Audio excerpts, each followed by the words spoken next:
Did you know that more than 800,000 older adults reside in 30,000 assisted living communities in the U.S.? The majority of these residents are the oldest of old, or age 85 years or older, and almost half are living with Alzheimer's disease or another dementia.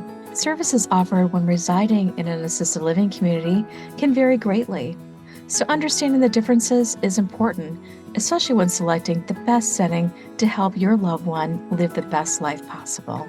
Hello everyone, I'm Cheryl Musial and welcome to My Care Advisors.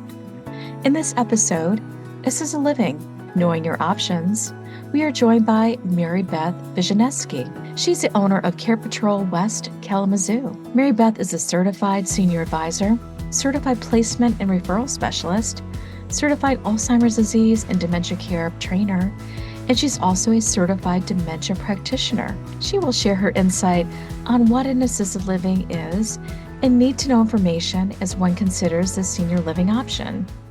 Well, welcome, Mary Beth. It's such a pleasure to speak with you today. Thank you, Cheryl. I am happy to be here. Well, Mary Beth, I was wondering if you could please explain to our listeners what is an assisted living community and the services that they provide. An assisted living community serves individuals who generally need help with everyday activities, also known as activities of daily living, and some health services, but they do not require 24-hour ongoing skilled nursing care.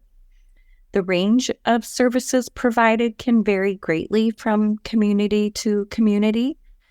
That's part of my role with Care Patrol, is understanding the client's need and helping them find the right assisted living that has the care capabilities to meet those needs. But I would say the typical services provided in assisted living include 24/7 security. There's always somebody there to help your loved one. Housekeeping, laundry, 3 meals a day plus snacks. They also offer social and group activities, medication management, and assistance with those activities of daily living, such as bathing, toileting, dressing, etc. Assisted living communities can be a small 5 or 6 bed residence in a residential neighborhood, or maybe a larger group home with up to 20 residents, or even a large community with over 150 residents. Wow. So it sounds like it really varies according to the size, the location, the services that are offered. Is that correct? That is correct. Yep. Well, thank you, Mary Beth, for clarifying those differences and explaining just the variety of services that can be offered for assisted living. I was wondering, who typically resides in an assisted living community? Well, in general, homes for the aged are licensed to care for persons 55 or older, but I would say if we're looking at the typical resident in assisted living, they're probably around 85 years old, still able to walk, perhaps with the help of an assistive device like a cane or a walker, but they need assistance with 2 or 3 activities of daily living. It sounds like that assistance for activities of daily living is really helpful. Absolutely. Mary Beth, I was wondering, in your experience as a certified senior advisor, what do you see a few of the benefits that your clients have highlighted when they move from whatever setting they're residing in to an assisted living community? Cheryl, the benefits can be so profound. I'd say this is probably one of the most rewarding parts of my job, is when I help a client move into their new home and they thrive because they're getting 3 regular meals a day. They're receiving hydration and they aren't missing any of their doses of medication. Another huge benefit is that they're not isolated alone at home.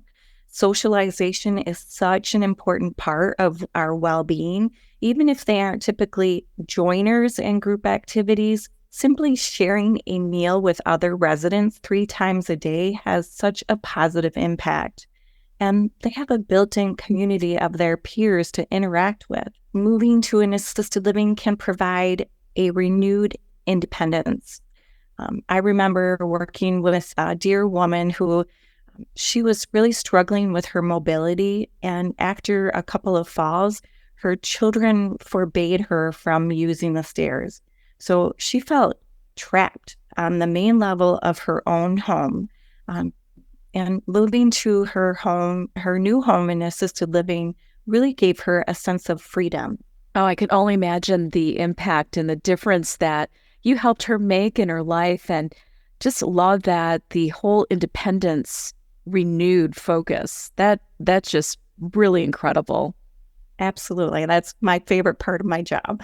I bet. Well, especially, seeing how many lives that you help to support and their family caregivers, I bet you also give them a lot of peace of mind when you're working with them. Yes, you bet. Well, I was wondering if you could offer a few insider tips for older adults and their family caregivers when they're starting to search for the right assisted living community. Yes, of course.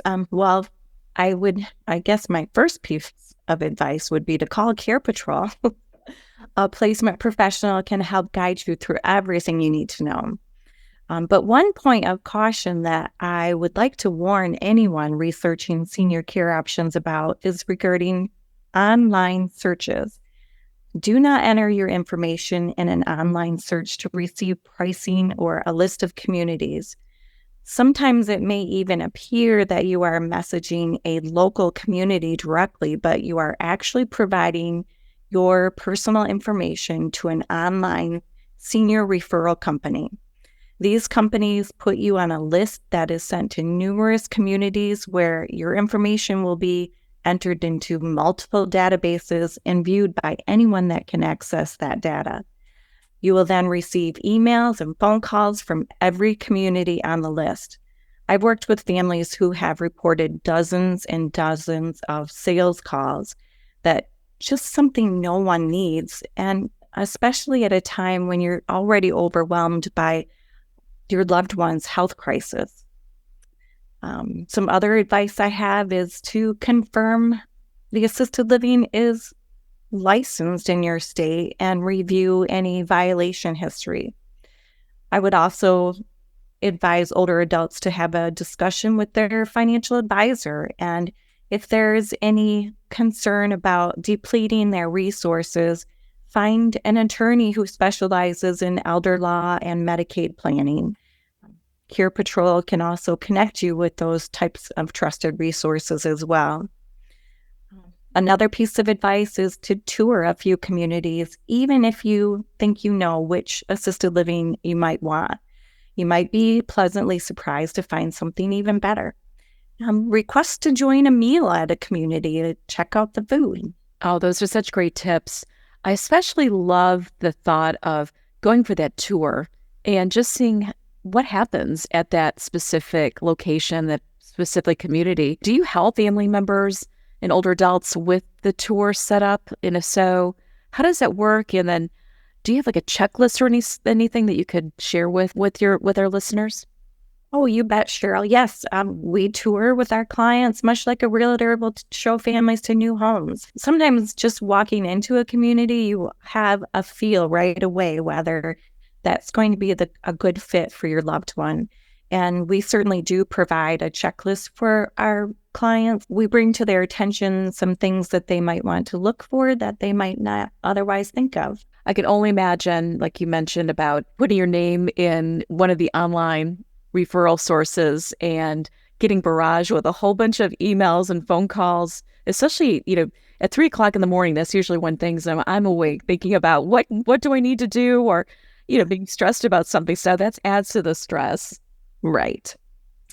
Well, fantastic. I was wondering if you could share any other thoughts about just, when selecting the right assisted living, if there's resources online, anything that you think of that would be helpful for individuals and their family members. I would say carepatrol.com sure has a lot of helpful resources. Also, your local area agency on aging, that's an excellent resource, and you should be able to find those through an online search.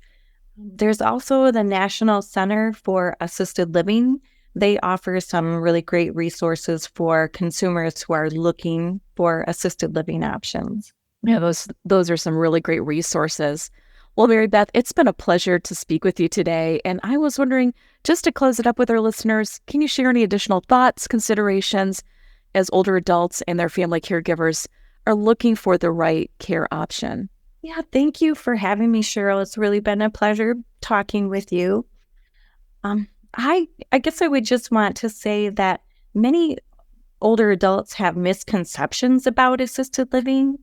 They may be remembering a time when their parent or grandparent needed long-term care, and what comes to mind isn't at all like assisted living communities today. Residents are encouraged to continue to remain as independent as possible, and a good community strives to provide life enrichment that is meaningful to their residents. They can really find a renewed sense of purpose moving to assisted living at this stage of life. Also, I would want to say that I know people are always reluctant to leave their homes. Nobody wants to leave their home. That isn't the future that everyone imagines. But when you need help with activities of daily living, it can really be a burden to a loved one or a family member to help you with those things. And it can also cause a loss of dignity. And assisted living can eliminate that burden for your loved one and restore a sense of dignity for yourself. Those are some great closing thoughts. Thank you, Mary Beth, for being with our listeners today and sharing your valuable insights. Thank you, Cheryl. Thank you, Mary Beth, again for joining us today and sharing this important information with our listeners. To view resources, show notes, and access more My Care Advisors episodes, visit mycareadvisors.com. You can also subscribe and listen to our podcast on your favorite app. I leave you with this quote: "The quality of your life is built on the quality of your decisions." Choose to be inspired to live the best life every day. Thank you for listening. We are grateful to be your guide.